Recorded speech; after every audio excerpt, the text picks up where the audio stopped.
Hi, Rishi Sunak. I've got so much to say, but such little time. My name is John Watt, and I'm one of the COVID vaccine injured in this country. I want you to look into my eyes, Rishi Sunak, and I want you to look at the pain, the trauma, and the regret I have in my eyes. We have been left with no help at all. Not only am I in here that's vaccine injured, there's another man over there whose life's been ruined by that COVID-19 vaccine.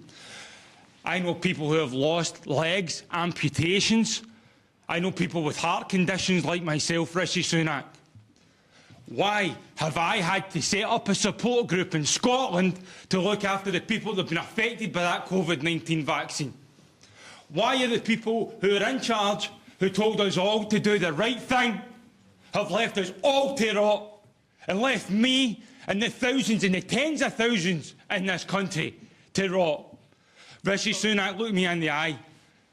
When are you going to start to do the right thing? The vaccine damage payment scheme is not fit for purpose. In Scotland right now, according to the yellow card system, there are over 30,000 people that have had an adverse reaction to that vaccine and 200 deaths. John, thank you very much indeed for your question. It's time for you to start doing the right thing, Mr. Rishi Sunak, and the rest. You've made a really strong point, John. Prime Minister. Yeah, John, well, I'm very sorry to hear about your personal circumstances, and you said someone over here also seems to have suffered by a similar thing.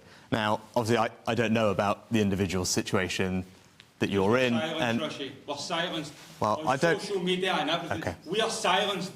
We are the most silenced people in this country. Silence in the press because my story in the press had to go to the government for comment, and they made them take all the stuff out. Forgive me both. I know, I'm happy.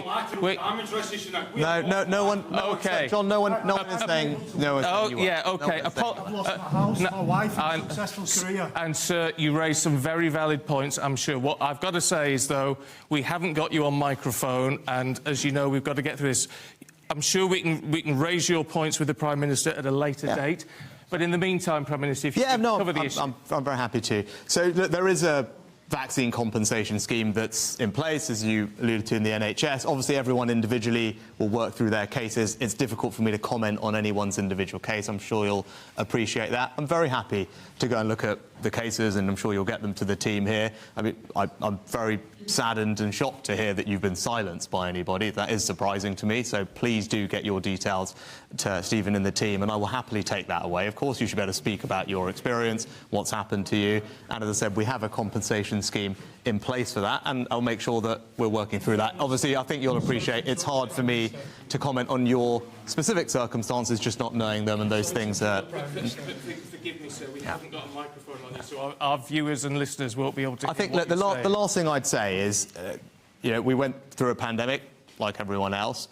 At the points when it came to the vaccine, those decisions were always taken on the basis of medical advice from our medical experts to tell us, as politicians, who are obviously not doctors, about how best to roll out the vaccine, what was in the public health interest, the priority order, how that should be done, who should be eligible. That was something that the doctors recommended on, and that's something that we followed. Now, obviously, if there are individual circumstances which haven't worked out, then that's why we have the compensation scheme in place, and I'll make sure that we follow up on your cases.